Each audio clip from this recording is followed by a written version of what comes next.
The Whistler.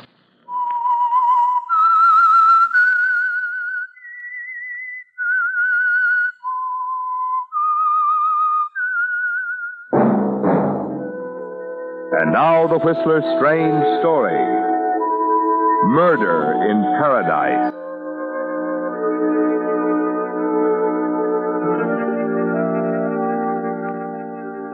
High in the Sierras, a lone hawk circled over Mirror Lake, its beady eyes fixed on a white patch moving slowly through the blue waters below. From the narrow road that ran along the lake's edge, another pair of eyes followed the patch of white. Watched the girl emerge from the water and remove the white bathing cap. Saw the mass of red hair fall on tanned shoulders, now glistening in the bright sunlight.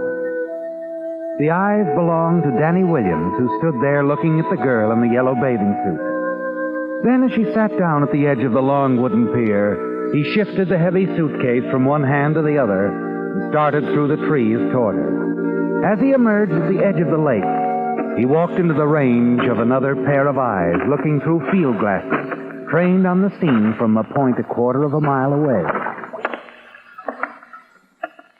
Hello. I'm looking for Paradise Inn. You know where it is? Uh-huh. You a salesman? Do I look like one? Oh, in a way. Are you? In a way. I don't think they'll be interested in buying any brushes. Thanks for the tip, and I'm still looking for the inn. Got a cigarette? Sure. I'm smoking it. How'd you ever get to be so charming? Look, Red, they told me in the village the inn was a mile up the road. So you know. Why come to the lake to ask me? It was a bathing suit. From the road, I couldn't believe it. Like it? I've seen more material than a pen wiper. The inn's over there. Take the side road. Thanks. See it? Nothing wrong with my eyes. From the way you've been staring at me, I thought you might have strained them.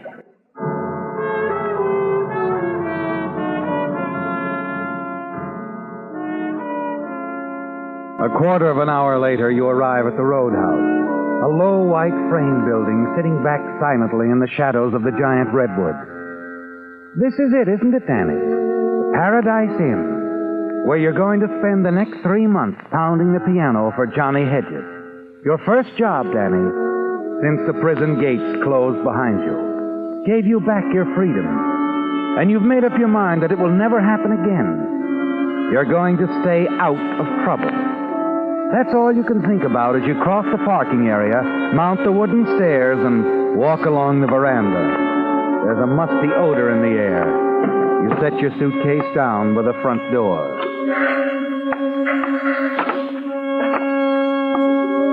The entrance hall is empty, silent except for the buzz of flies against the sun-drenched window. You make your way across the deserted dining room, past the battered upright piano, and push open the swinging doors at the far end of the room. The short, gray-haired man at the sink turns, peers at you over his glasses, and then begins to wipe his hands on the soiled apron. Hi, young fella. Hi. Where'll I find the boss? Oh, he'll be around. You, must be the new piano player. That's right, Danny Williams. Williams. Danny Williams. You never heard of me before. I'm Gus Peters. I do the cooking. Sit down. Thanks. He didn't meet you at the bus stop, huh? Who's he? Mr. Hedges? Hedges? No.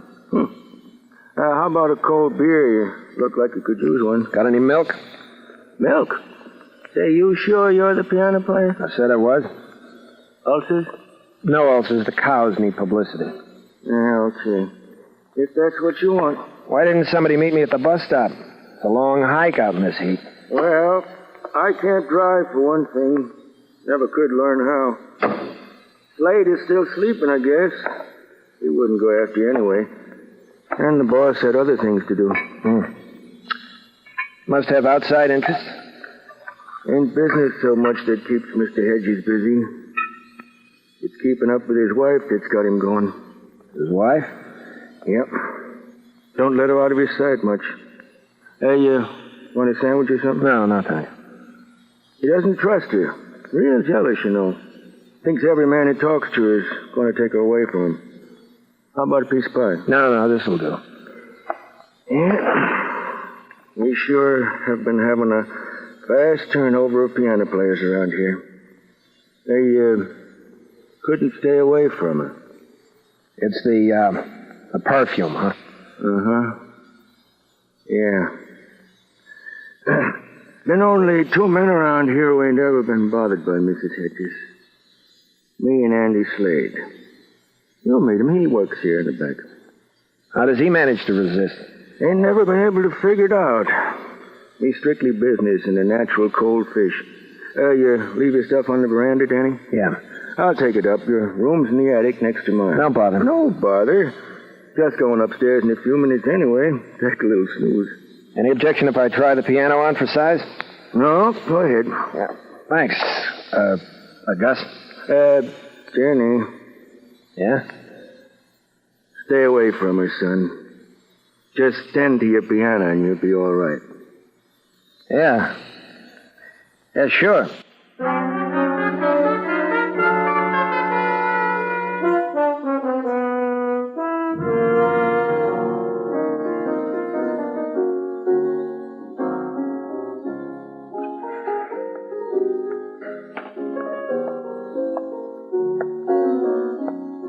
Hello. So this is what to sell. Yep. Strictly music. You play very well. Much better than the others. Thanks. I knew you would. I could tell by your hands. They're different. I bet you were a child prodigy. I was born a poor but honest peasant in the Bronx. My mother scrubbed floors so I could have piano lessons. She thought I'd become a concert pianist. It didn't work out. Don't cry. I just made that up. Who kicked you while you were down, music man? Look, Red, the story of Danny Williams is sort of dull. You wouldn't be interested. Now, why don't you go back to the lake? You're very rude. Business is business, Mrs. Hedges. Oh. You know who I am? Yeah, the boss's wife. Period. What does that mean? It means I need the job and I don't like wives that are on the prowl. Sort of fast with your mitts, aren't you, baby?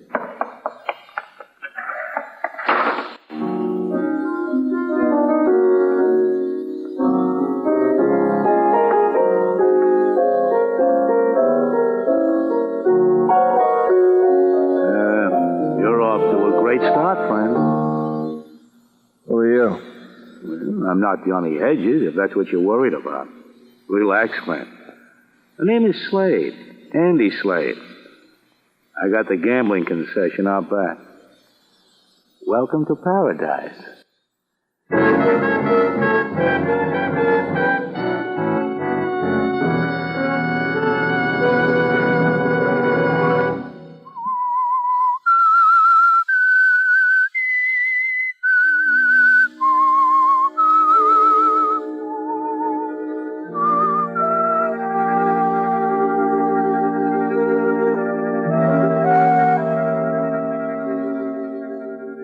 It's an unusual job, isn't it, Danny? One of the strangest you've ever had. You never bargained for this sort of thing when you first accepted it.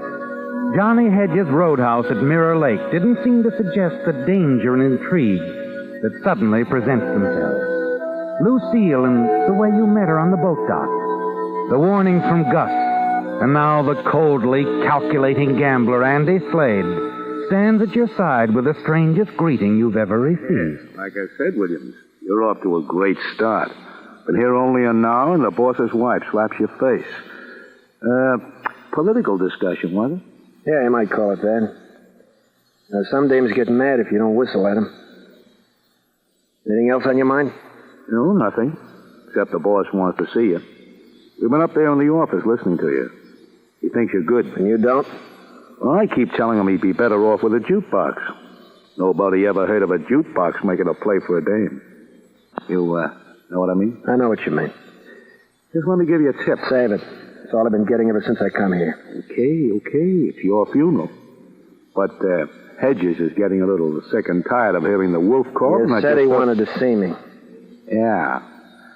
Up the stairs there on your right. Thanks. Oh, Williams. Yeah? It's nice to have you with us. I think you'll get to like it here. That is, if you stay long enough.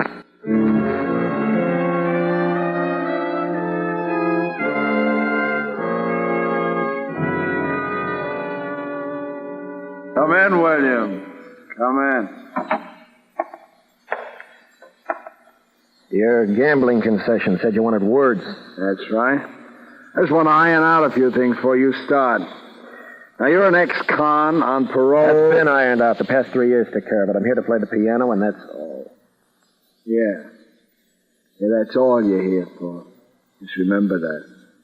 Some of the others didn't. So I love music. Well, I'm glad to hear it, William. I'm glad to hear it. It'll save us both a lot of headaches. All right.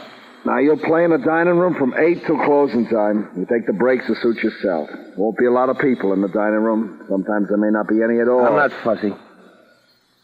And another thing, you might as well know from the start. I don't make my money from the dining room. Not much on the bar either. I didn't think you did. I got a place fixed up in the back. Dice table, roulette wheel. Andy Slade runs that end of it. Not going to affect you one way or the other. Sure. Well, that all? Yeah. Yeah, you met everyone, have you? Yeah, Slade and Gus the cook. And my wife. You were talking to her down there on the pier a couple hours ago. Yeah. No one picked me up at the bus stop, so I had to walk. I was asking directions. Uh-huh. All right, Williams, just remember what I said. You stick to your piano playing, we're going to get along fine. If you get bored, let me know. I'll buy you a book.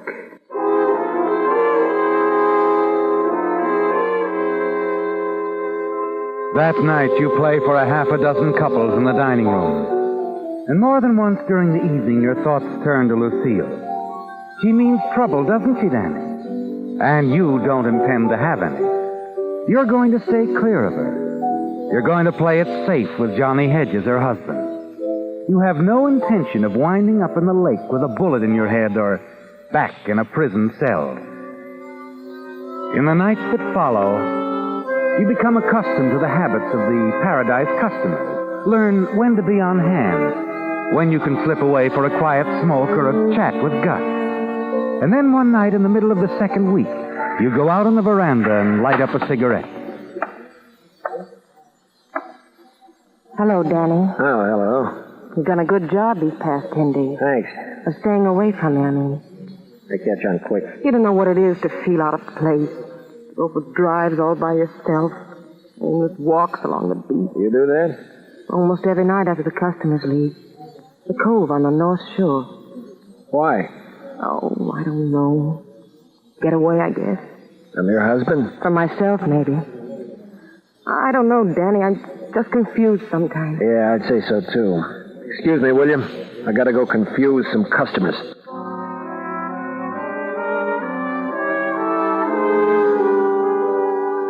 You leave her, Danny, go back to your keyboard and the cocktail concerto. But somehow through the evening, the haze of music, the laughter in the smoke-filled room, there's something that haunts you, keeps drifting back like broken parts of an old refrain. Almost every night after the customers leave. The cove on the North Shore.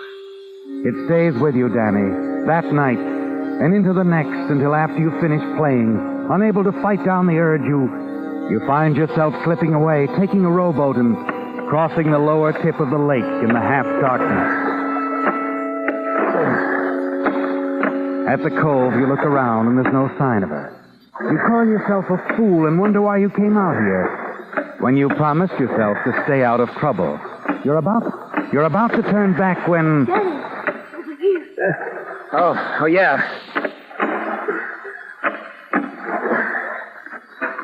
You can step right out here. Yeah. I'll pull the boat up a ways. Yeah, it's better. I really don't know why I came. I'm glad you did, Danny.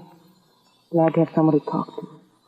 But I don't want to get you into trouble. Any harm in just talking?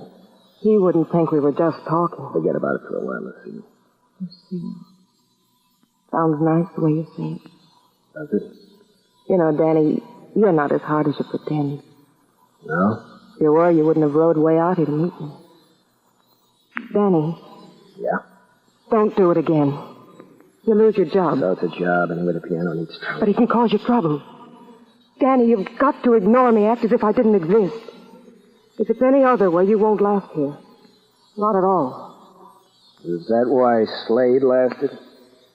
Slade and I hated each other from the first. Johnny knows that. That's why he gives Slade anything he wants. Nice guy, your husband. Charming as a meat axe. Please, Danny, I want you to understand because I'm going to avoid you. You sound like a magazine ad. Oh, Danny. Danny, why did you come here? Why? I don't know. Boy Scout instinct, maybe. But there's nothing we can do. I can't lead him. He'd follow me, bring me back. What if you didn't want to come back? You don't know him. He'd kill me, Danny, I know. Believe me, I know. Maybe. Maybe not. Anyway, Lucille, give me a little time to think about it. You're in a tough spot. Maybe I can help you. I got a merit badge once for pathfinding.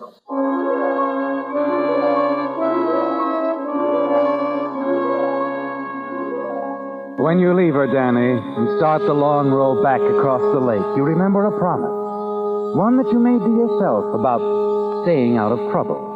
And you ask yourself if this is the way. When you arrive at the boat dock, you're convinced that it must end right here.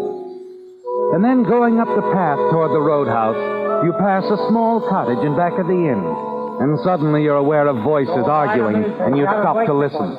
You drove around the lake. You met some guy. Oh, don't leave. I just go. Easy, son. Where are you going? Gus. I've been waiting to warn you. Hedges knows she met somebody. Good thing you didn't ride back with her in the car. Come on, Danny. Let's go back to the inn. Look, Gus, Come on, Danny. Yeah, I guess for a minute I had the crazy idea I should be butting in. You better stay clear of that setup, Danny. She's his wife, not yours, you know. I just play the piano here, sure. That's what you get paid for. Okay.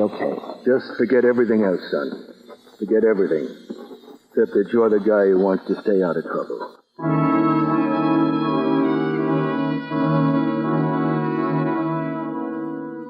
If old Gus expected the passage of hours to make any difference, he was wrong, wasn't he, Danny? Even without seeing Lucille all that next day, you can't get her off your mind. The struggle within you goes on, and the following night, as your hands move across the keyboard when you entertain the late dinner crowd.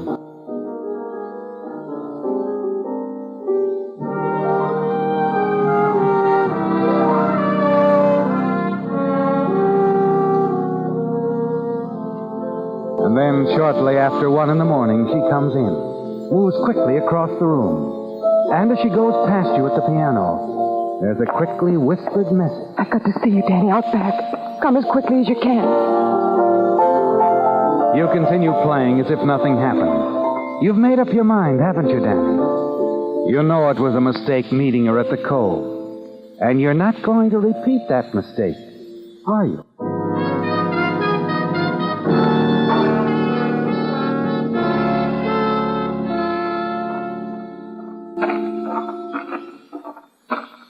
Danny. Lucille. Danny, I had to see you. Sure. Oh, Danny, I can't stand it any longer. Danny, someone's coming.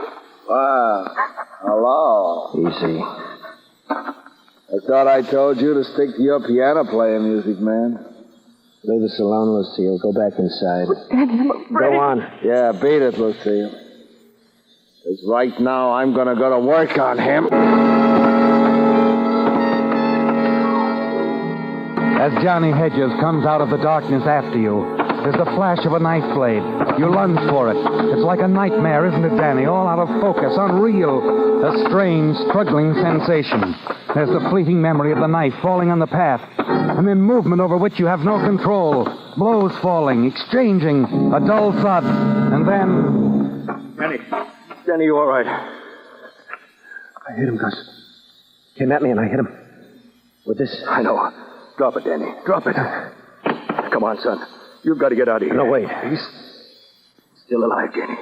You've got to get away before No, it was self-defense. I can tell him that. They won't believe you. You're an ex-con. Doesn't make any difference. I can't leave him like this, no matter what happens to me. I'm going to get him to a hospital. Come on, help me get him to his car. He's still alive. And I've got to try to keep him that way.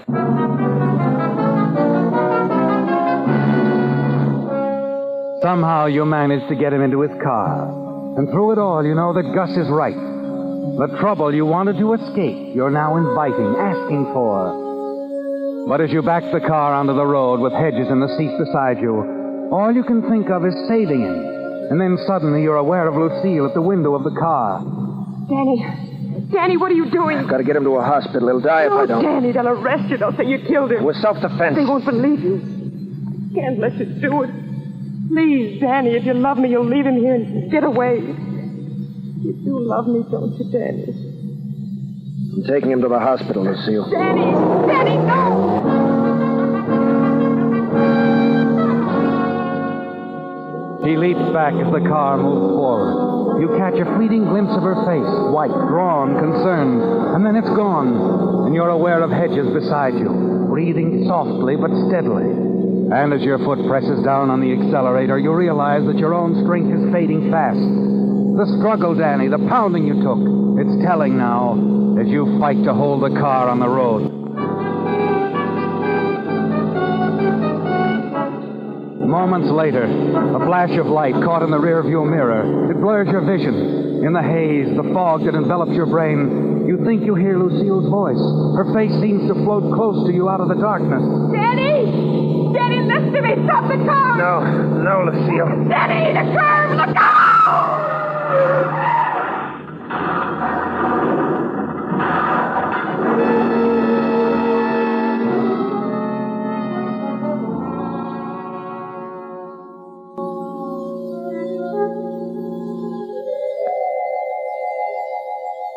Coming around, Doc? Yes. He's going to be all right. I better call the lieutenant. You sit there with me. Lieutenant. Police. Take it easy, son. Gus, where am I? The hospital, Danny. You've been unconscious for over 12 hours. Hedges. What about Hedges? Hedges is dead.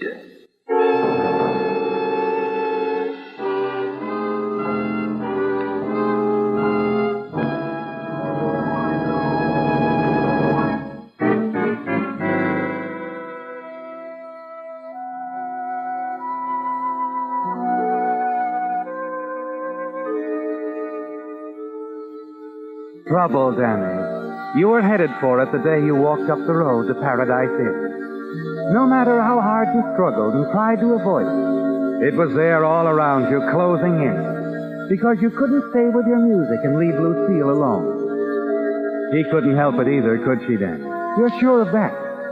But it doesn't matter now. Because instead of helping her, you've ruined everything. Her husband is dead, and you'll be blamed, won't you, Danny? They'll never believe it was self-defense, not with your past record. You lie back on the white hospital bed. Listen, Danny. The doc will be bringing the police back in a minute. Yeah, I know. Hedges.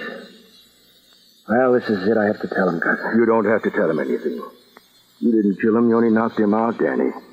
He broke his neck in that car crash. You were crowded off the road, son.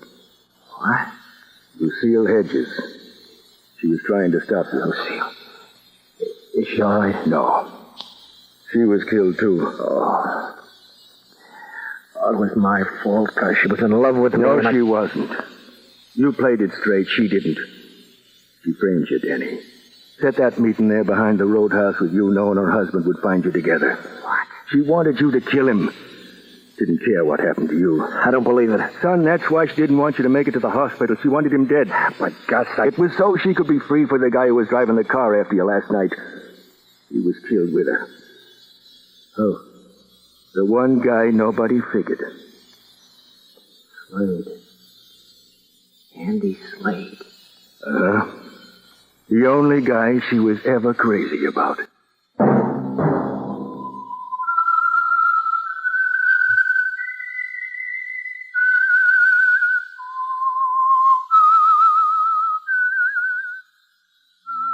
The Whistler has been a presentation of the United States Armed Forces Radio Service, the voice of information and education.